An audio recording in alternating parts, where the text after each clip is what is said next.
Study IQ IAS, अब तैयारी हुई अफोर्डेबल।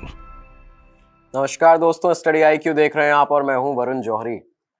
आपने मुंबई अंडरवर्ल्ड से लेकर यूपी के बाहुबलियों तक कई सारी क्रिमिनल मूवीज, क्राइम पर मूवीज देखी होंगी, लेकिन अतीक अहमद का 40 साल का आपराधिक इतिहास इन सारी मूवीज को, इन सारी फिल्मों को फेल करता है। आज आपको बताएंगे कैसे एक तांगे वाले का लड़का उत्तर प्रदेश का, भारत के सबसे बड़े राज्य का पहला गैंगस्टर बनता है। 5 बार करीबन विधायक रहा अतीक अहमद। जवाहरलाल नेहरू की जो सीट होती थी उससे सांसद बना, वहां से सांसदी का चुनाव जीता।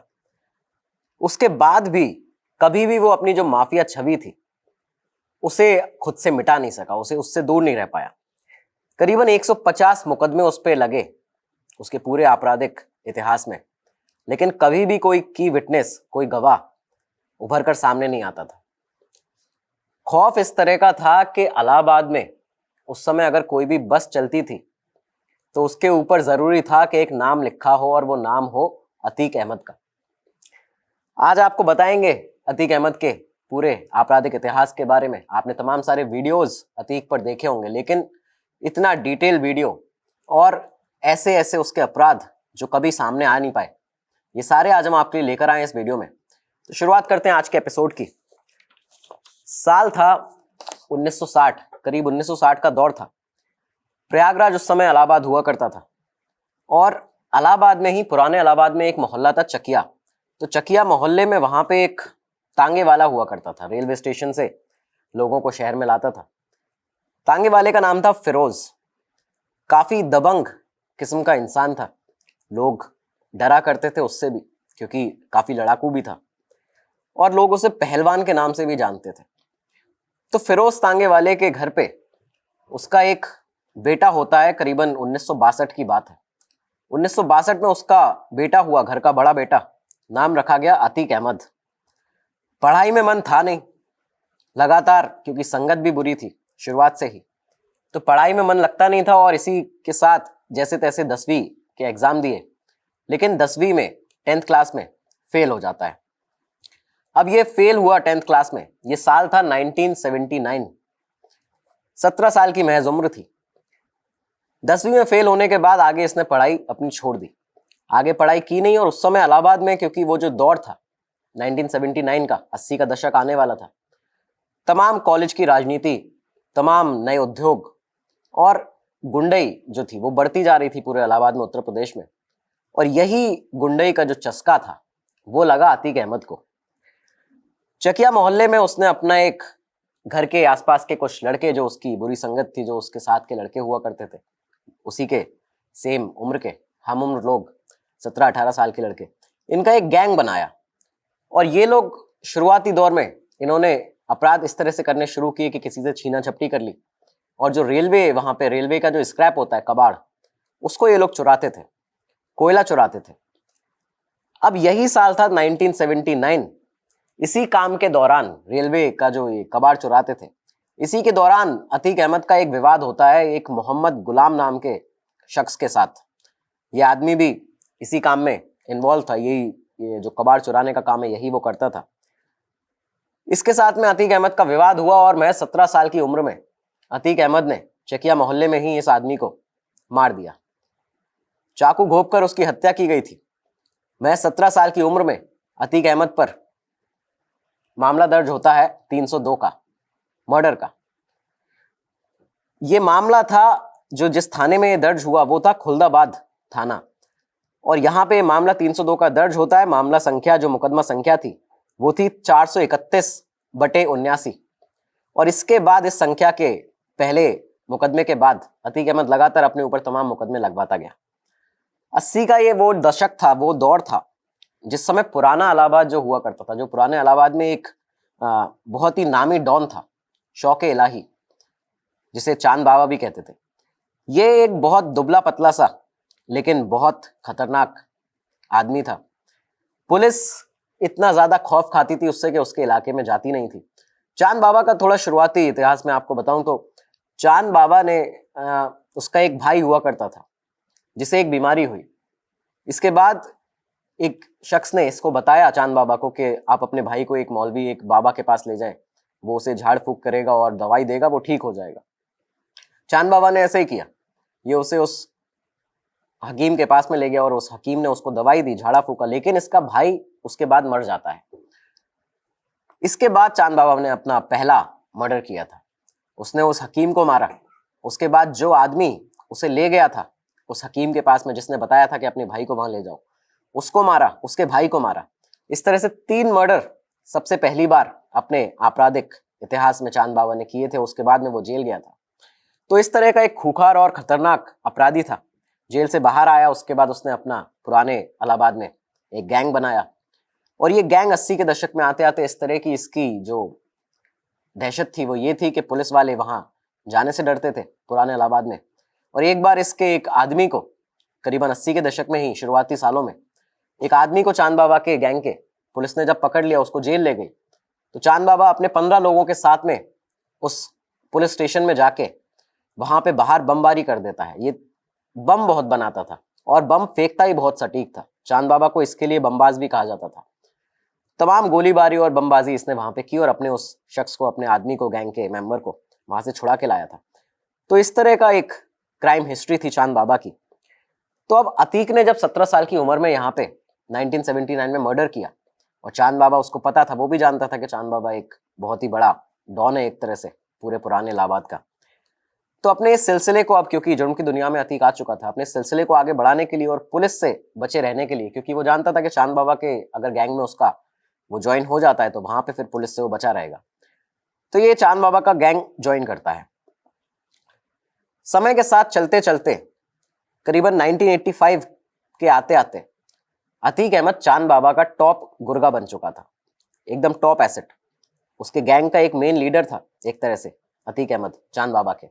काफी लोग उसको जानते थे, अपना एक अलग उसने अपनी इमेज बना रखी थी। इसी तरह साल बीतते गए और ये चांद बाबा के लिए तमाम सारे काम करता रहा। किडनैपिंग करी, मर्डर्स किए, उसके बाद में लोगों से रंगदारी वसूली, व्यापारियों को धमकाया। तो 5 साल इस तरह से बीतते हैं। ये 85 का दौर आ चुका था, 1985 की बात है। यूपी में वीर बहादुर सिंह की सरकार आती है 1985 में। उस समय देश के जो प्रधानमंत्री थे वो थे राजीव गांधी, और साथ ही यूपी और सेंटर दोनों में ही कांग्रेस की ही सरकार थी। तो यूपी में जो क्राइम जिस तरह से बढ़ रहा था, सिर्फ इलाहाबाद ही नहीं, बाकी पूरे उत्तर प्रदेश में, पूर्वांचल से लेकर आपके वेस्ट और ईस्ट यूपी में लगातार जो क्राइम जिस तरह से बढ़ रहा था, तो इसके तहत इलाहाबाद में एक पुलिस इंस्पेक्टर आते हैं और वहां पे वो क्राइम को कम करने के लिए तमाम सारे प्रयास लगातार कर ही रहे थे। और इसी के साथ जब उन्हें सरकार का सहारा मिलता है तो वीर बहादुर सिंह ने 1986 में उत्तर प्रदेश की जो हालत हो रही थी उस समय क्राइम से, उसे कम करने के लिए पहला जो गैंगस्टर एक्ट था उसको लागू किया 1986 में। और आप ये देखिए कि चांद बाबा पहले से ही इतना बड़ा गैंगस्टर था। बाकी और भी बड़े बड़े गैंगस्टर उत्तर प्रदेश में उस समय हुआ करते थे, लेकिन ये पहला गैंगस्टर एक्ट जो उत्तर प्रदेश में लागू हुआ वो लगता है अतीक अहमद पर। अतीक अहमद वो पहला गैंगस्टर था जिस पर उत्तर प्रदेश का पहला गैंगस्टर एक्ट लगा और इसी के बाद उसे उत्तर प्रदेश का पहला क्रिमिनल, पहला गैंगस्टर कहा जाने लगा। अब ये एक्ट जब लगा 1986 में अतीक अहमद पर, इसी के साथ ही यूपी पुलिस, क्योंकि लगातार इसको पकड़ने में लगी हुई थी, सरकार का भी सपोर्ट मिल गया, गैंगस्टर एक्ट लग चुका है। तो इसी साल 1986 में यूपी पुलिस की एक टीम गठित होती है और ये टीम अतीक अहमद को उठा लेती है। इसको इसके घर से उठाया जाता है। अतीक अहमद अब गिरफ्तार हुआ और इसे गैंग मेंबर्स से बचा के रखने के लिए, क्योंकि बाकी और भी लोग जो इसके उस समय दुश्मन थे और पुलिस इसको अपने पास में थाने में नहीं रखना चाहती थी, तो इसको एक गुप्त जगह पे, एक सीक्रेट लोकेशन पे लेके जाया जाता है। माफ कीजिएगा, अतीक अहमद को एक सीक्रेट लोकेशन पर लेके जाया जाता है और ये तमाम दिन, कम से कम 3 से 4 दिन इसको वहां रखा जाता है। पुलिस से पूछताछ करती है। इसके बाद लोगों को ये लगा कि अब अतीक खत्म है, मतलब अब अतीक शायद पुलिस ने इसका एनकाउंटर कर दिया या इसको मार दिया है या अब ये जेल में ही रहने वाला है। लेकिन उस समय इलाहाबाद में ही एक सांसद हुआ करते थे और ये सांसद जो थे, उस समय बताया जाता है कि इनके पास तमाम सारी बड़ी बड़ी गाड़ियां, उस समय की आलीशान गाड़ियां हुआ करती थी और अतीक अहमद इनके एक तरह से उसके काफ़ी अच्छे संबंध थे इनके साथ में। 85 के दौर तक आते आते इन 5 सालों में उसने राजनीति में भी अपना दखल जो नेता थे उनके साथ में शुरू कर दिया था, वो लोग भी उसको जानते थे। तो ये जो सांसद थे, करीबन 4 दिन बाद इन तक ये बात पहुंचती है कि उत्तर प्रदेश पुलिस ने, इलाहाबाद पुलिस ने अतीक अहमद को गिरफ्तार करके रखा हुआ है और एक सीक्रेट लोकेशन पे वो है, किसी को अता पता नहीं है। तो दिल्ली से इन सांसद का लखनऊ फोन जाता है और लखनऊ से फोन जाता है इलाहाबाद पुलिस चीफ के पास। जैसे ये फोन जाता है उसी दिन की बात है, दोपहर का वक्त था, अतीक अहमद लोगों के सामने आ गया, वापस आ गया, पुलिस ने उसे छोड़ दिया था।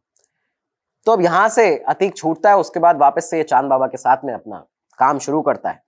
अब चांद बाबा इस समय तक जो इलाहाबाद, ये जो खुलदाबाद इलाका था और ये जो इलाहाबाद वेस्ट एरिया है, यहाँ म्युनिसिपैलिटी का जो चुनाव था वो जीत चुके थे।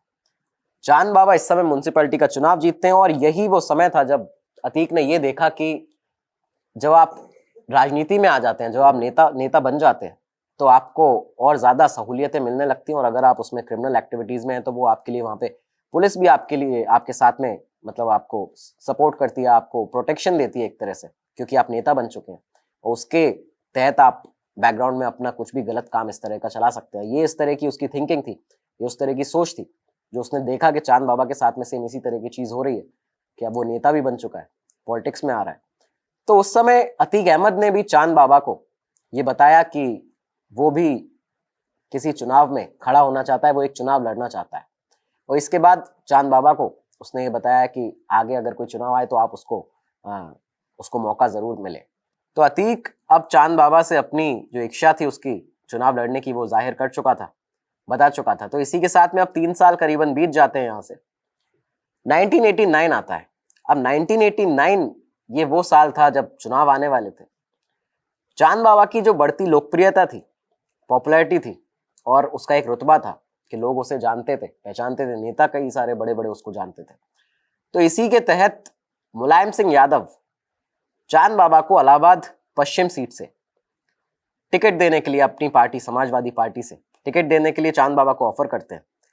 चांद बाबा क्योंकि इस समय म्युनिसिपैलिटी का चुनाव जीत ही चुका था और उसका सब जो उसका काम था वो एक तरह से ठीक चल रहा था, तो उसने मुलायम सिंह यादव को कहा कि आप, मेरा एक चेला है, मेरा एक गुर्गा है, टॉप गुर्गा है, और उसकी भी काफ़ी बड़ी लोकप्रियता है, आप उसको लड़वाएंगे अगर तो वो जीत भी सकता है, अतीक अहमद, तो आप अतीक को मेरी तरफ से यहाँ से इलाहाबाद पश्चिम से चुनाव लड़वा दीजिए। तो मुलायम सिंह यादव ने चांद बाबा को ये समझाया, बताया कि अगर ये विधानसभा में जाता है, अगर आप इसे चुनाव लड़वाते हैं और ये विधानसभा में जाता है तो ये विधानसभा तो पहुंच ही जाएगा, साथ ही साथ आपसे इसका औहदा भी बड़ा हो जाएगा, ये आपसे ऊपर लेवल पे पहुंच जाएगा।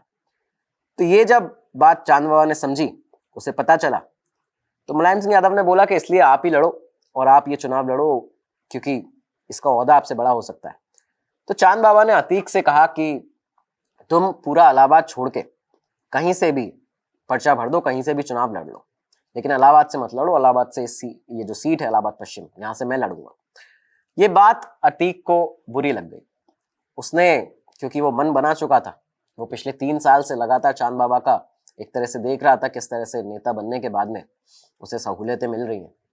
तो ये बात अतीक के दिल पे लगी और उसने चांद बाबा से एक कट्टर दुश्मनी मान ली और इसी के साथ उसने चांद बाबा का करीबन 1989 में गैंग छोड़ा और उसके बाद में अपना एक नया गैंग बनाया और इलाहाबाद पश्चिम की ही सीट से अपने ही गुरु के खिलाफ निर्दलीय पर्चा भर दिया।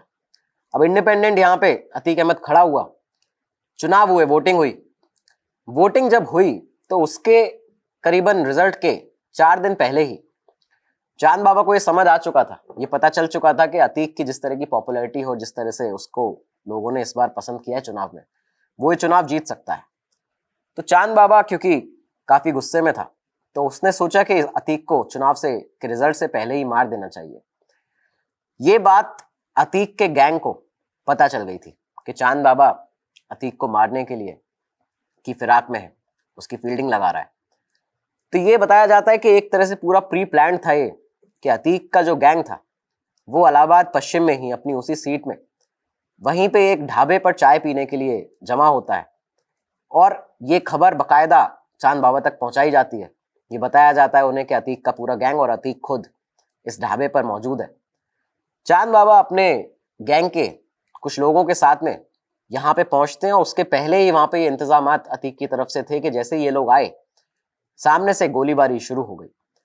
दोनों तरफ से गोलियां चलती हैं और इसके बाद अंत में यहाँ पे चांद बाबा मारा जाता है। चांद बाबा यहाँ पे मरा और उसके बाद ही अतीक ने अगले ही एक हफ्ते के अंदर चांद बाबा की गैंग के हर एक शख्स को, हर एक गैंग मेंबर्स को मार दिया। अब यहाँ पे चांद बाबा का खात्मा होता है और अतीक चुनाव के रिजल्ट आते हैं और अतीक पहली बार विधायक बनता है। विधायक बनने के बाद अतीक ने गुंडई, वसूली, कब्जा, रंगदारी और जिस रेलवे स्क्रैप को वो चोरी करता था, जिस रेलवे के कबाड़ को वो चोरी करता था अपने शुरुआती दिनों में, जब वो 17 साल की उम्र थी उसकी, अब वो इसी रेलवे स्क्रैप का टेंडर लेने लगा था। और खौफ इस तरह का था कि कोई भी अतीक के खिलाफ टेंडर वहां पे भरता नहीं था, इस तरह का डर था। इस काम में अतीक ने काफी ज्यादा घपला किया और विधायक बन चुके अतीक अहमद पर इस समय उसके गैंग में करीब 120 शूटर हुआ करते थे, शार्प शूटर्स। तो इस तरह का खौफ था। खौफ इस तरह का था वहां पे लोगों में, जो इलाहाबाद पश्चिम से जो सीट थी इसकी अतीक की, कि कभी भी अगले चुनावों में किसी ने वहां से पर्चा नहीं भरा, कोई वहां से खड़ा नहीं हुआ और लगातार निर्दलीय अतीक अहमद वहां से जीतता गया। करीबन 1991 में चुनाव हुआ, 1993 में चुनाव हुआ, दोनों चुनाव अतीक निर्दलीय वहां से जीतता रहा, लगातार विधायक बनता रहा। लेकिन कभी वो अपनी ये जो छवि थी, एक माफिया का जो उस पर टैग लगा था, विधायक बनने के बाद भी कभी वो उसको मिटा नहीं पाया। करीबन 3 बार इस समय तक वो विधायक बन चुका था। अब साल आता है 1996, इसी के साथ 1996 में फिर चुनाव आते हैं और इस बार सपा के जो हेड थे मुलायम सिंह यादव, वो इस बार अब अतीक के पास में जाते हैं और उसे ऑफर करते हैं कि तुम हमारी पार्टी से यहां से चुनाव लड़ो, इसी सीट से। अतीक सपा से चुनाव लड़ता है 1996 में और जीत जाता है और इसी के साथ वो बनता है चौथी बार विधायक। ये वो समय था जब उस समय सैकड़ों लोगों की जमीनें, चौथी बार विधायक बनने के बाद 1996 में करीबन सैकड़ों लोगों की जमीनों पर, घरों पर, दुकानों पर अतीक ने कब्जा कर लिया। ऑन रिकॉर्ड 150 करीबन मुकदमे बताए जाते हैं, लेकिन इससे डबल मुकदमे वो बताए जाते हैं जो कभी रजिस्टर ही नहीं हुए। इसी के दौरान 1996 में अतीक ने अपने चकिया मोहल्ले में, वहां पे जहां उसका घर हुआ करता था, वहां पे जो कब्रिस्तान था उसकी आधी जमीन को कब्जा कर लिया। आधी जमीन कब्रिस्तान की कब्जा कर ली, तमाम लोगों के घरों पे, दुकानों पे कब्जा कर लिया और लगातार गुंडे इस तरह से बढ़ती जा रही थी। अब इसी साल 1996 में ही एक सिविल लाइंस में, इलाहाबाद में ही, एक अशोक साहू नाम के शख्स की हत्या होती है। एक व्यापारी अशोक साहू, उसकी हत्या होती है।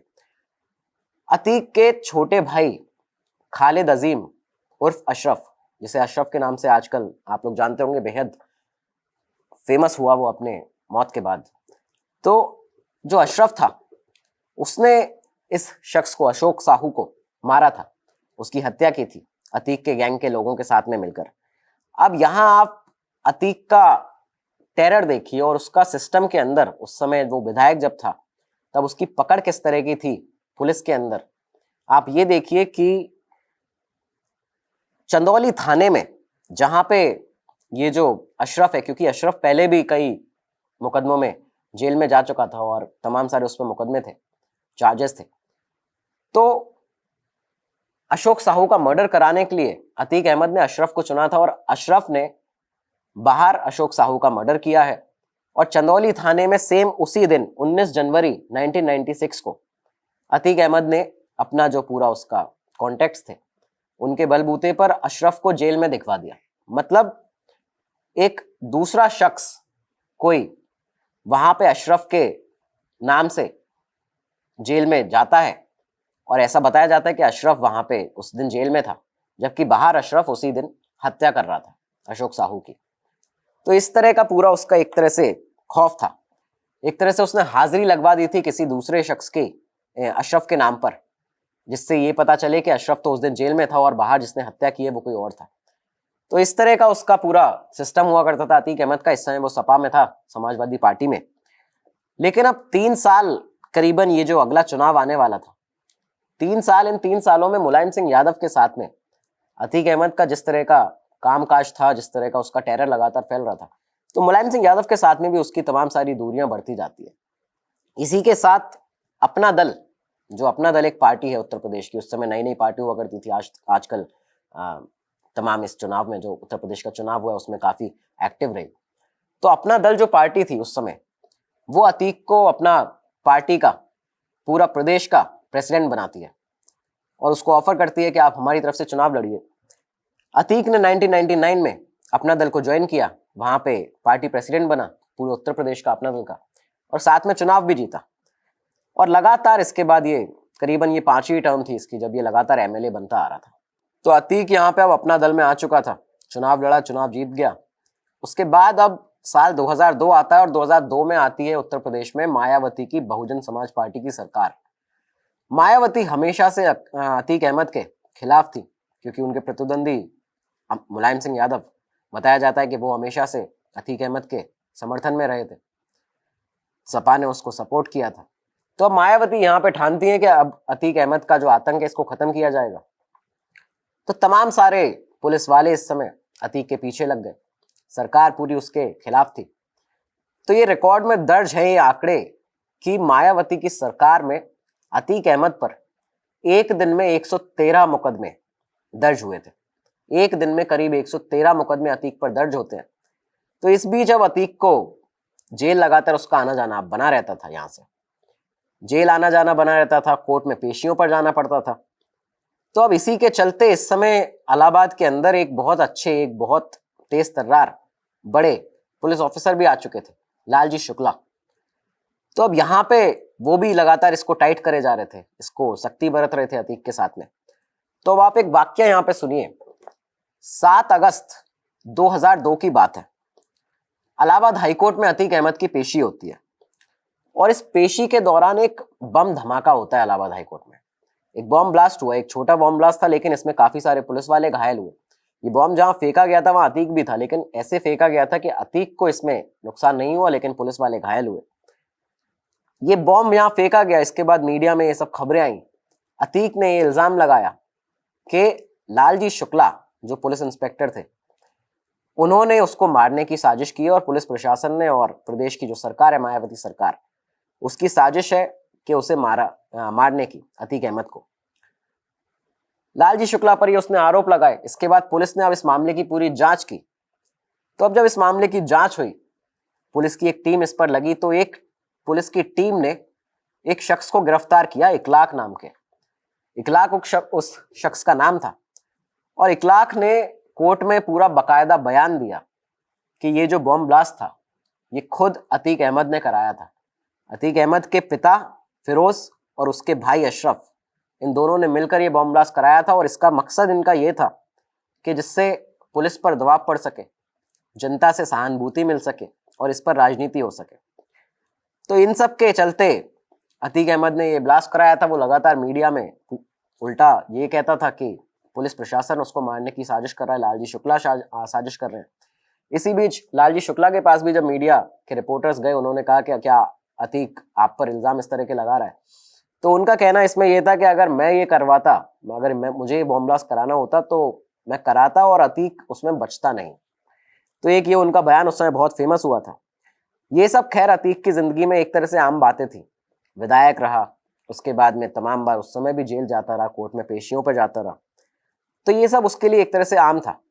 अब इधर साल 2004 आता है और 2004 में अब क्योंकि लोकसभा चुनाव आने वाले थे, समाजवादी पार्टी के मुलायम सिंह यादव एक भी सीट इस चुनाव में हारना नहीं चाहते थे और उन्हें ये था कि अतीक अहमद जहां से खड़ा होता है वो वहां से जीतता है। तो अब अतीक को वो इस चुनाव में लोकसभा के अपने साथ लाना चाहते थे। इसी के साथ वो अतीक को एक ऑफर देते हैं कि वो सपा की तरफ से फूलपुर की सीट से चुनाव लड़े। अब अतीक क्योंकि इस समय तक 2004 तक करीबन 5 बार विधायक रह चुका था और ये उसके लिए भी एक तरह से बड़ा मौका था कि वो इस बार सांसद बन सकता था अगर वो इस चुनाव में जीतता है। तो वो हाँ कर देता है और सपा के साथ में एक बार फिर से अतीक अहमद आ जाता है और मुलायम सिंह यादव उसको खड़ा करते हैं फूलपुर की सीट से और वो ये चुनाव 2004 में जीतता है।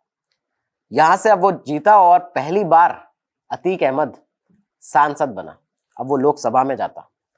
ये वो सीट है, अगर फूलपुर, आप इसका नाम अगर आपको याद आ रहा हो, अगर आप जो देख रहे हैं ये वीडियो, अगर आप 1970 या 1980 के आसपास के हैं, तो आप जरूर ये जानते होंगे कि ये जो सीट है फूलपुर, ये गांधी फैमिली की सीट हुआ करती थी। नेहरू, जवाहरलाल नेहरू की बहन विजयलक्ष्मी पंडित, देश के प्रधानमंत्री वीपी सिंह, ये सभी इस सीट से खड़े होते थे। ये फूलपुर सीट वो थी, काफी फेमस सीट थी, देश को 2 प्रधानमंत्री इस सीट ने दिए थे। तो यहां से अतीक अहमद 2004 में जीता था। और संविधान के, बड़ी ही अजीब बात है कि संविधान के जो नियम तोड़ रहा था लगातार, अब वो लोकसभा तक पहुंच गया था। अब अतीक अहमद यहां से सांसद बनता है। उसकी जो इलाहाबाद पश्चिम की जो सीट थी, जिससे वो लगातार जीतता आ रहा था, निर्दलीय, उसके बाद सपा के साथ, तो वो जो सीट थी अब वो खाली होती है। और यहां से अतीक अहमद, क्योंकि उस सीट को कभी छोड़ना नहीं चाहता था, तो अब वो अशरफ को, जो उसका भाई था, उसे चुनाव लड़वाता है इस सीट से। इस सीट से अशरफ को खड़ा करता है। और माहौल ये था कि अतीक के खिलाफ कोई खड़ा नहीं होता था इस सीट से, और इसी के साथ इस चुनाव में भी कोई और सामने खड़ा होने के लिए आ नहीं रहा था। अब यहां पे क्या होता है कि बसपा, बहुजन समाज पार्टी, इसी सीट से इलाहाबाद पश्चिम अपना एक कैंडिडेट खड़ा करती है। और वो कैंडिडेट था हिस्ट्री शीटर राजू पाल। राजू पाल एक बहुत ही कुख्यात अपराधी, करीबन 25 मुकदमे उस समय उस पर दर्ज थे। अपना एक अलग उसका गैंग था, पहले अतीक के साथ ही काम करता था। और राजू पाल के बारे में ये भी बताया जाता है कि जो एक और उत्तर प्रदेश के बाहुबली हैं, राजा भैया, रघुराज प्रताप सिंह, उनका भी वो ड्राइवर हुआ करता था। तो ये चीजें बताई जाती है। तो राजू पाल खुद में एक बहुत बड़ा अपराधी था, 25 मुकदमे, हिस्ट्री शीटर। ये यहां से खड़ा होता है। अतीक अहमद को गुस्सा तो था ही कि राजू पाल, जो कल उसी के गैंग में काम कर रहा था, आज वो उसके सामने खड़ा हो गया। लेकिन ये गुस्सा बढ़ता है। और ये गुस्सा तब बढ़ा जब राजू पाल ने एक नारा दिया अपने चुनाव से पहले कि हार गए तो बम चलेगी और जीत गए तो रम चलेगी। जब उसने नारा दिया कि हार गए तो बम चलेगी, तो अतीक को यहां पे ये लगा कि ये अब ललकार भी रहा है। एक तो ये खड़ा हुआ है हमारे सामने, ऊपर से अभी हमें ललकार रहा है। तो इसी के साथ में अब अतीक का गुस्सा जो था वो चरम पर पहुंचने वाला था। और ये चरम पर तब पहुंचा जब राजू पाल ने अतीक के भाई अशरफ को इलाहाबाद पश्चिम सीट से 4000 वोटों से हरा दिया। यहां अब ये 4000 वोटों से अशरफ हारता है। करीबन 4 सालों से इलाहाबाद पश्चिम की सीट अतीक अहमद की हुआ करती थी और आगे भी उसी की होती अगर राजू पाल यहाँ पे खड़ा नहीं होता। लेकिन इस बार राजू पाल ने इस सीट पर अपना कब्जा कर लिया था और अतीक के लिए बहुत बड़ा झटका था। ये जो चुनाव हुआ था जिसमें राजू पाल जीता था, ये हुआ था 4 अक्टूबर 2004 को। राजू पाल इसमें जीता, विधायक बना, अशरफ के भाई को हराया। और विधायक बने राजू पाल के ऊपर ही करीबन सिर्फ 20 दिन बाद ही नवंबर में एक हमला होता है। अतीक अहमद गैंग ने उस पर हमला किया जिसमें वो बच गया। इसके बाद अगले महीने दिसंबर में फिर से एक और हमला होता है। इसमें 2 जो साथी थे राजू पाल के, वो भी घायल हो जाते हैं, लेकिन फिर भी वो यहाँ पे बच गया। इसी के बाद 26 जनवरी से पहले, 26 जनवरी 2005 से पहले, करीबन 2 दिन पहले राजू पाल अपने गांव जा रहा था अपने काफिले के साथ में। उसके पूरे काफिले पर वहां पे हमला किया जाता है और इस पूरे हमले में, इस अटैक में दोनों तरफ से गोलीबारी होती है। और इस गोलीबारी में राजू पाल को करीबन 19 गोलियां मारी जाती हैं। राजू पाल की मौत हो चुकी थी। उसके जो साथी थे वो उसको इस पूरे गैंग वॉर के बाद हॉस्पिटल ले जा रहे थे, उसकी बॉडी को। ये उम्मीद थी कि अगर जरा भी जान बची हो तो उसे बचाया जा सकता है। लेकिन जैसे ही इसकी खबर अतीक अहमद और उसके पूरे गैंग को लगती है कि उसे हॉस्पिटल ले जाया जा रहा है, तो करीबन वो 5 किलोमीटर का रास्ता था जहां पे राजू पाल पर हमला हुआ था, वहां से हॉस्पिटल का, और करीबन 4 पुलिस स्टेशन उस रास्ते में पड़ते थे। उस पूरे रास्ते भर अतीक के लोगों ने और अतीक अहमद ने लगातार उस 5 किलोमीटर के रास्ते पर अतीक अहमद के लोगों ने उस जो गाड़ी थी जिसमें राजू पाल को ले जाया जा रहा था, उस पर अंधाधुंध फायरिंग की है। इस पूरी फायरिंग में 2 लोगों की और मौत हो जाती है राजू पाल के गैंग के, और इसी के साथ में उसकी बॉडी पर भी तमाम सारी गोलियां और लगती हैं। और आप ये देखिए कि 4 पुलिस स्टेशन इस पूरे रास्ते में पड़ते थे, लेकिन किसी की भी हिम्मत नहीं थी कि इस पूरी जो अटैक है इसके बीच में आ जाए, इसे रोक ले। ये पूरा जो अटैक हुआ था, इसका एक जो गवाह था वो वहां पे मौजूद था, जो बाद में भी रहा और उसका आगे एक बहुत बड़ा रोल है। राजू पाल का कजन उमेश पाल ये पूरा इस अटैक का गवाह था। तो अब खैर राजू पाल की हत्या होती है, नया नया विधायक बना था, उसके बाद अब उत्तर प्रदेश में फिर से बायपोल होते हैं उस सीट पर, इलाहाबाद पश्चिम की सीट पर। तो अब यहां पर ये बायपोल होते हैं और बीएसपी इस बार राजू पाल, क्योंकि अब उसकी हत्या हो चुकी है, तो उसकी जो वाइफ थी, करीबन 9 दिन पहले ही उसकी शादी हुई थी राजू पाल की, तो उसकी जो पत्नी थी पूजा पाल, बसपा उसे खड़ा करती है अतीक से बदला लेने के लिए। मायावती का साफ तौर पर बयान था कि अतीक अहमद से बदला लेने के लिए पूजा पाल को हम खड़ा करते हैं यहाँ पे।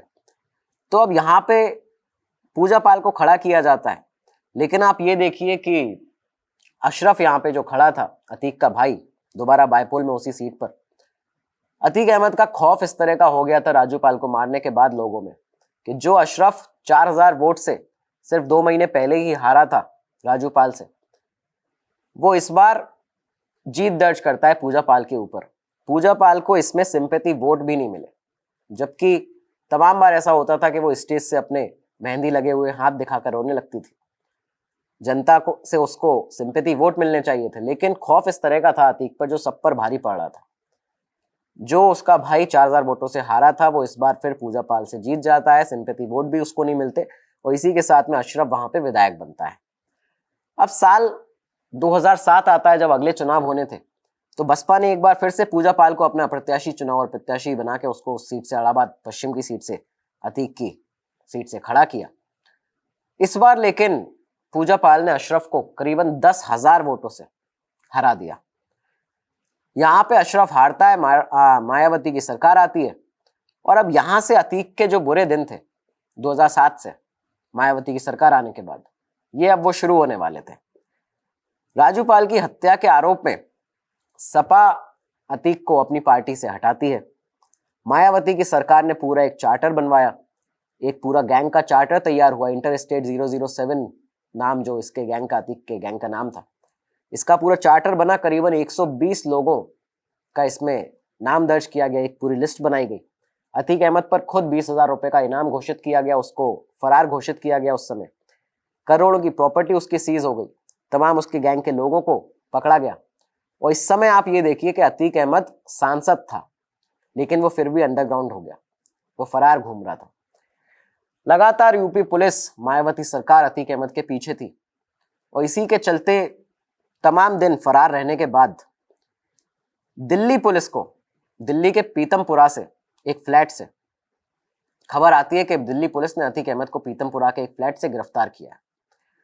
यहां से दिल्ली पुलिस ने इसको गिरफ्तार किया, उसके बाद यूपी पुलिस के पास इसे सौंपा। अब अतीक का यह आलम था कि वो लगातार जेल से जेल घूमता जा रहा था। 2008 में भी ये सांसद था, लेकिन जेल में था। अब 2008 में हुआ ये कि दिल्ली में न्यूक्लियर डील पर, अमेरिका के साथ भारत की एक न्यूक्लियर डील होनी थी, उस पर साइन होने थे। तो अब इस डील में कांग्रेस को कुछ सांसदों की जरूरत थी, लोकसभा के सांसदों के साइन होने थे, वोटिंग होनी थी, उसके बाद में इस डील पर साइन होने थे।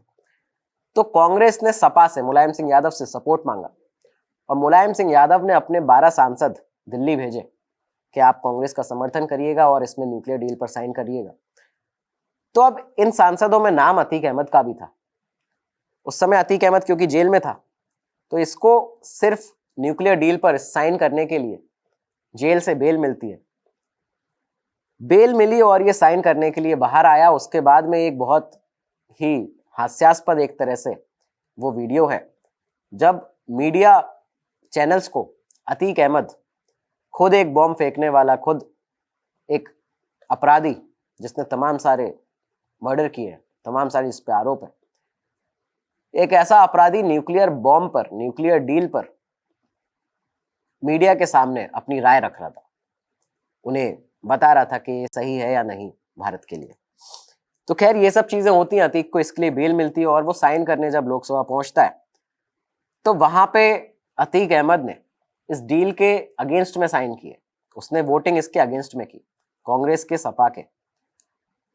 ये सब जब हुआ तो मुलायम सिंह यादव इससे बहुत ज्यादा नाराज हुए, बहुत ज्यादा गुस्सा हुए। उसके बाद मुलायम सिंह यादव ने एक बार फिर अतीक अहमद को अपनी पार्टी से निकाल दिया। इसके बाद अतीक अहमद ने जब भी चुनाव लड़ा है वो हमेशा चुनाव हारता ही रहा है। लेकिन तमाम सारे जो पॉलिटिकल कनेक्शन थे, चाहे वो खत्म हो जाए या पॉलिटिकल जो नेता हैं, जो लोग हैं, वो उससे अपना समर्थन वापस ले लें, लेकिन 40 साल का जो आपराधिक इतिहास अतीक अहमद ने बनाया, वो खौफ ऐसा था कि मुंह से अगर शब्द निकले हो तो सामने वाला नतमस्तक हो जाए, उसके सामने और कोई चारा ही ना हो आपकी बात मानने के अलावा। इस तरह का खौफ अतीक अहमद ने बना लिया था। अब साल 2012 आता है, अतीक अहमद इस समय जेल में था और जेल से ही उसने इलाहाबाद हाईकोर्ट में एक अर्जी डाली। ये अर्जी थी चुनाव लड़ने की। 2012 का चुनाव वो लड़ना चाहता था, लेकिन अतीक अहमद का जो खौफ था वो अदालतों में भी चलता था एक तरह से, क्योंकि जब ये अर्जी अदालत में गई तो 10 जजेस ने, कम से कम 10 जजों ने उसका केस सुनवाई करने से मना कर दिया। 11वें जज ने उसके बाद इसकी सुनवाई की, उसके बाद में इसकी अर्जी को स्वीकार किया और इसके बाद अतीक अहमद ने ये चुनाव जेल से लड़ा। इस चुनाव में वो अपनी इलाहाबाद पश्चिम की सीट से लड़ रहा था और जो उसके सामने उम्मीदवार खड़ी थी उसकी विपक्षी, वो थी पूजा पाल। पूजा पाल के सामने अतीक अहमद लड़ा, लेकिन इस बार भी वो जीत नहीं पाया और पूजा पाल ने एक बार फिर से अतीक अहमद को इलाहाबाद पश्चिम की उसी की सीट से हरा दिया था। अब मायावती की जब तक सरकार उत्तर प्रदेश में रही, ज्यादातर समय अतीक अहमद जेल में रहा। लेकिन अब 2012 में सरकार बदलती है और सरकार फिर से आती है समाजवादी पार्टी की, सपा की, और इस बार मुख्यमंत्री बनते हैं अखिलेश यादव। अखिलेश यादव मुख्यमंत्री बने और एक बार फिर अतीक अहमद को लगा कि समाजवादी पार्टी है उसी की पार्टी, एक तरह से जो उसको समर्थन करती थी, और फिर से इसने अपना आतंक फैलाना शुरू कर दिया। करीब अगस्त 2015 की बात है। लखनऊ में एक बिजनेसमैन हुआ करते हैं, सुशील गुरनानी। उनकी एक बहुत पुरानी जमीन, वो उस जमीन का कम से कम बहुत पुराना इतिहास उनका, तो वो एक बहुत पुरानी और बड़ी जमीन थी। अचानक से एक दिन अगस्त 2015 में करीबन 50 लोग राइफल लेके, तमाम सारा असला लेके इस जमीन पर पहुंचते हैं। साथ में अतीक अहमद खुद इस जमीन पर पहुंचा जमीन कब्जाने के लिए, और साथ में ये लोग अपने कई सारा बिल्डिंग मटेरियल जो होता है, ईंटें और सीमेंट, रेत, ये सब लाके उस जमीन पर डाल देते हैं। ये बात पता चलती है सुशील गुरनानी को। वो जाते हैं सीधा पुलिस के पास और बताते हैं कि अतीक अहमद खुद वहां पे मौजूद है और उसकी जमीन पर कब्जा कर रहा है, और लगातार वो कब्जा वहां पे अभी चल रहा है, वो लोग वहां पे मौजूद है।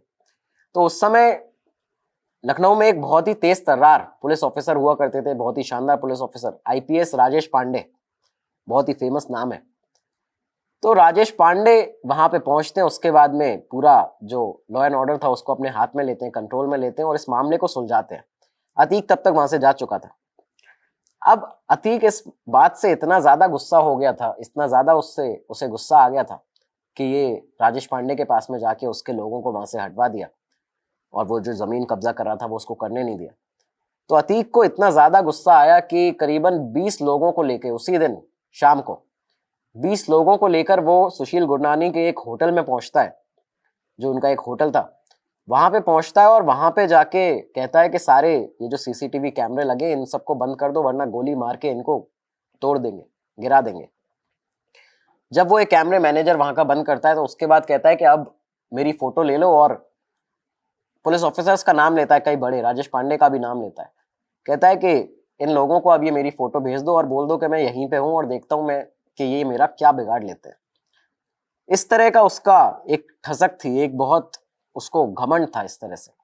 तो तमाम पुलिस ऑफिसर्स को उसने ऐसा अपना ललकारा सुशील गुरनानी के होटल में, और दहशत इस तरह की थी कि गुरनानी ने कभी भी पुलिस के पास इस बात की एफआईआर नहीं लिखवाई। पुलिस को पूरी सूचना थी कि इस तरह की चीजें हो रही हैं, उसकी जमीन पर कब्जा करने गया है, फिर उसके होटल में उसको धमकाने गया है, लेकिन कभी भी गुरनानी ने इस पर अपनी एफआईआर रजिस्टर नहीं कराई पुलिस के पास। इस दौर में अतीक ने इलाहाबाद के सिविल लाइंस की करीब आधी से ज्यादा जमीनों पर कब्जा कर लिया था। सैकड़ों लोगों के घर, जमीन, दुकानें उन पर कब्जा कर लिया था। और पुलिस में तो पैठ इस तरह की थी उस समय उसकी कि हर थाने में उसके कोई ना कोई पहचान के लोग हुआ करते थे। और गवाहों की हालत ये थी कि लगातार मुकदमे लगते जा रहे थे, लेकिन कभी भी कोई गवाह, कोई की विटनेस एक भी मुकदमे में सामने नहीं आया। करीबन 150 मुकदमे रहे, एक भी मुकदमे में एक की विटनेस सामने नहीं आता था। इस तरह के हालात थे। और विटनेस की हालत इसलिए भी इस तरह की थी क्योंकि अगर कोई सामने आता था तो उसे मार दिया जाता था। और खौफ बाकी इतना था कि लोग सामने आने से डरते थे। अतीक के इस पूरे टेरर को देखते हुए उस समय अखिलेश यादव, क्योंकि सीएम हुआ करते थे उत्तर प्रदेश के, तो अखिलेश यादव ने इससे अपनी थोड़ी दूरियां बनाना शुरू कर दिया। लेकिन मुलायम सिंह यादव का अतीक हमेशा से बेहद ज्यादा एक तरह से प्रिय था, बहुत चहेता था। 2016 में अब जब चुनाव आते हैं तो 2016 में सपा से मुलायम सिंह यादव कानपुर कैंट से अतीक अहमद को खड़ा करते हैं, उसको उम्मीदवार बनाते हैं। इसी बीच अब होता क्या है कि चुनावों से पहले ही अतीक अहमद इलाहाबाद के एक कॉलेज में, वहां पे एक लड़के को सस्पेंड कर दिया गया था परीक्षाओं से पहले, एग्जाम से पहले। तो अतीक अहमद का वो जो लड़का था वो उसका पहचान वाला था। तो ये बात अतीक अहमद को पता चली कि उसके एक पहचान का लड़का है इलाहाबाद के एक कॉलेज में, उसको एग्जाम से पहले सस्पेंड कर दिया है। तो अतीक अपने करीबन 20 लोगों के साथ इलाहाबाद के उस कॉलेज में पहुंचता है। वहां पे वहां के मैनेजमेंट से बदसलूकी करता है, उन्हें मारा जाता है, पीटा जाता है। और उसके बाद बाकायदा इस पूरे जो हंगामा इसने वहां पे किया था अतीक अहमद ने उस कॉलेज में, और ये तब कर रहा था जब इसको अगले इसी चुनाव में 2016 में ही सपा की तरफ से उम्मीदवार बना दिया गया कानपुर कैंट का। तो ये उस समय ये पूरा हंगामा कर रहा था इलाहाबाद के उस कॉलेज में। तो यहां से इसका सीसीटीवी फुटेज निकल के सामने आता है, किस तरह से अतीक के गुंडे वहां पे जा रहे हैं, लोगों को मार रहे हैं। अतीक खुद उस वीडियो में, उस सीसीटीवी फुटेज में दिख रहा है। तो ये वीडियो बनता है और ये वीडियो वायरल होता है। और इसी के बाद पूरा मीडिया और जो विपक्षी पार्टियां थी वो समाजवादी पार्टी और अखिलेश यादव पर सवाल उठाने लगे। अब जब ये सब चीजें मीडिया में चल रही थी तो अपना रसूख और अपना रुतबा दिखाने के लिए, अपना जलवा दिखाने के लिए अतीक अहमद अपना बाहुबल एक तरह से सरकार को दिखाने के लिए कि उसकी उम्मीदवारी भी ना चली जाए और सरकार को ये पता रहे कि अगर उसको खड़ा किया है तो वो जीतेगा, कितना उसका फैन बेस है, कितने लोग उसको जानते हैं, मानते हैं, उससे डरते हैं। ये सब दिखाने के लिए अतीक इलाहाबाद से कानपुर, लखनऊ, इलाहाबाद से कानपुर एक काफिला निकालता है अपना। और ये काफिला था करीबन 500 गाड़ियों का, जिसमें सबसे आगे अतीक अहमद की गाड़ी, और गाड़ी भी हमर के ऊपर अतीक अहमद खड़ा होकर ये पूरा अपना काफिला निकालता है 500 गाड़ियों का। और बताते हैं कि उस समय पूरा ट्रैफिक उस समय जाम हो गया था जब ये काफिला निकल रहा था, और तमाम सारे लोगों को इससे परेशानी हुई थी, दिक्कत हुई थी। तो ये काफिला निकालता है, इसके बाद इसका ही पूरा फुटेज लगातार मीडिया में जाता है, फिर से सपा के ऊपर सवाल खड़े होते हैं। और इसी के बाद अखिलेश यादव एक अनाउंसमेंट करते हैं कि इस आदमी का, अतीक अहमद का, हमारी पार्टी से और हमसे कोई भी लेना देना नहीं है, ये हमारी पार्टी में इसके लिए कोई जगह ही नहीं है। जब ये चीज सामने आई कि अखिलेश यादव ने अतीक अहमद की जो उम्मीदवारी है उसे रद्द कर दिया, खत्म कर दिया है कानपुर से, तो अतीक अहमद से पूछा गया कि अब आप क्या करेंगे। तो उसका कहना था उस समय कि अखिलेश के ऊपर जो उसने एक तंज कसा था, जो उसने कहा था, वो ये था कि तमाम बार अकेले निर्दलीय खड़ा होकर विधायक बन चुका हूं, चुनाव लड़ चुका हूं, किसी की जरूरत नहीं है और इस बार भी अकेला चुनाव लड़के जीत जाऊंगा। तो इस तरह का उसका एक पूरा रसूख था, एक उसका कॉन्फिडेंस था। तमाम आतंक फैलाने के बाद भी, इस तरह के तमाम सारी चीजें करने के बाद भी, जब उसको खड़ा किया है किसी पार्टी ने, लेकिन वो अपने आतंक फैलाने से, अपनी माफियागिरी जो उसका एक लेवल था, एक टैग था, उससे कभी बाज नहीं आता था। समाजवादी पार्टी और अखिलेश यादव ने अब अतीक अहमद से दूरियां बना ली थी, पॉलिटिकल संबंध खत्म होते जा रहे थे, लेकिन अतीक का आतंक खत्म होने का नाम नहीं ले रहा था। बात है 26 दिसंबर 2018 की। अतीक अहमद एक केस में देवरिया जेल में था और यहां एक विवाद के चलते उसने लखनऊ के एक बिजनेसमैन मोहित जायसवाल को अगवा करवाया, उसकी किडनैपिंग करवाई। और ये किडनैपिंग की थी अतीक के ही लोगों ने। मोहित जायसवाल को किडनैप करके लाया जाता है देवरिया जेल के अंदर और वो भी अतीक अहमद के सामने। अब जेल में बैठे एक अपराधी ने बाहर से किडनैपिंग कराई, उसके बाद उस शख्स को पकड़कर जेल में लाया जा रहा है। मोहित जायसवाल की जेल में अतीक के सामने पिटाई की जाती है और बाकायदा उसका वीडियो बनाया जाता है। ये वीडियो उसके बाद सोशल मीडिया पर आया, तमाम चैनलों ने इसको चलाया। अतीक ने ये सब जेल में बैठकर सिर्फ इसलिए कराया था जिससे उसका आतंक बना रहे, जिससे लोग ये समझें कि तमाम पॉलिटिकल पार्टीज चाहे उसके साथ में ना हो, तमाम नेता उसके साथ में ना हो, लेकिन उसका खौफ, उसका आतंक कभी खत्म नहीं होगा। अब ये वीडियो जब सामने आया तो ये केस बड़ा हुआ, तमाम मीडिया चैनल्स ने इसे चलाया।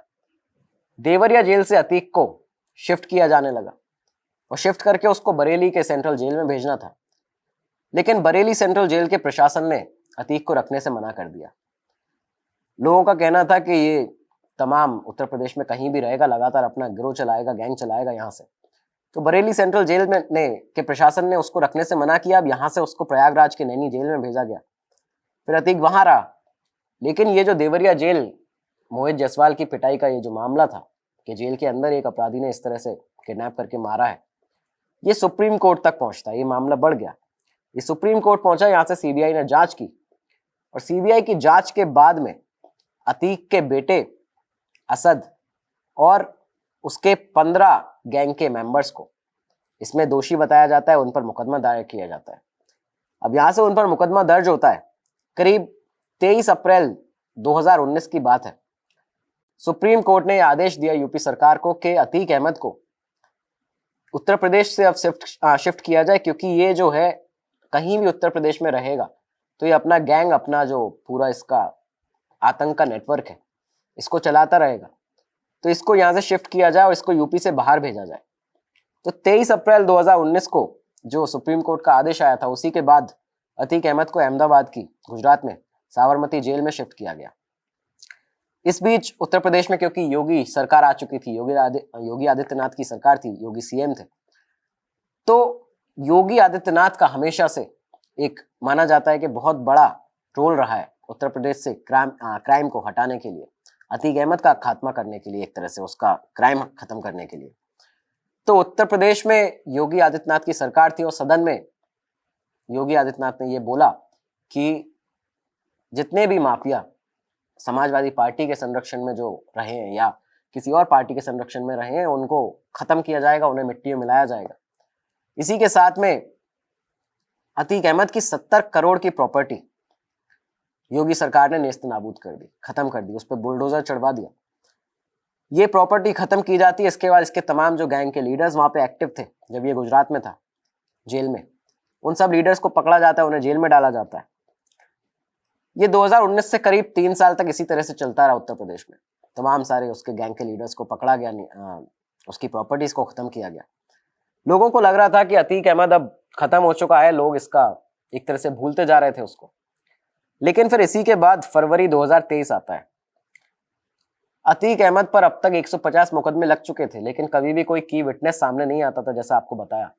लेकिन इस बार एक की विटनेस एक मामले में सामने था, और ये मामला था 2004 में जो राजू पाल की हत्या की गई थी बुरी तरह बेरहमी से। उस मामले का की विटनेस राजू पाल का कजन उमेश पाल। अब उमेश पाल यहाँ पे सामने था और वो ये केस लगातार आगे बढ़ा रहा था। अतीक को इसकी वजह से जेल में भी रहना पड़ता था। फरवरी 2023 आता है और अतीक का जो बेटा है असद दिन दहाड़े अपने एक आरोपी दोस्त के साथ, जिसका नाम था गुलाम, उसके साथ दिन दहाड़े उमेश पाल की गोली मारकर हत्या कर देता है। और बाकायदा इस पूरी हत्या का वीडियो सीसीटीवी फुटेज सामने आता है। अब ये जब मीडिया में बात आई तो इसके बाद योगी सरकार और उत्तर प्रदेश पुलिस असद के ऊपर और अतीक के पूरे गैंग के ऊपर टूट पड़ते हैं। लगातार इनकी छानबीन की जाती है। ये लोग फरार हो चुके थे, असद लगातार फरार घूम रहा था। इस बीच 14 अप्रैल 2023 को झांसी के पास, उत्तर प्रदेश में ही झांसी के पास, असद और पुलिस के बीच में, यूपी पुलिस के बीच में एक एनकाउंटर होता है और इसमें करीबन 46 गोलियां दोनों तरफ से चली और इसी के साथ यूपी पुलिस असद को मार देती है। अब असद यहाँ पे मर जाता है। अगले ही दिन 15 अप्रैल आता है, 15 अप्रैल 2023। अतीक अहमद, क्योंकि उसको ये बात पता चल चुकी थी, उसके बाद में अतीक अहमद और उसका जो भाई था अशरफ, वो दोनों ही राजू पाल की हत्या के मामले में दोषी थे और उनको लगातार साबरमती जेल से यहाँ पे प्रयागराज लाया जा रहा था मेडिकल चेकअप के लिए। तो मेडिकल चेकअप के लिए प्रयागराज आए हुए थे जो अतीक अहमद और उसका भाई अशरफ। अगले ही दिन की बात है जब उसके बेटे की हत्या हुई है 14 अप्रैल को, उसको मारा गया एनकाउंटर में। तो 15 अप्रैल की ये बात है, हॉस्पिटल के बाहर पुलिस के घेरे के बीच तमाम सारे रिपोर्टर्स, मीडिया वाले वहां मौजूद थे। अतीक और उसका भाई अशरफ, इनसे रिपोर्टर्स सवाल पूछ रहे हैं, पुलिस उनको घेर के खड़ी हुई है और इन्हीं रिपोर्टर्स के बीच में 3 नौजवान लड़के थे, यंग, करीबन 18-20 साल, 22 साल की उम्र। और इन तीनों लड़कों के गले में प्रेस के आईडी कार्ड्स और हाथ में माइक आईडी।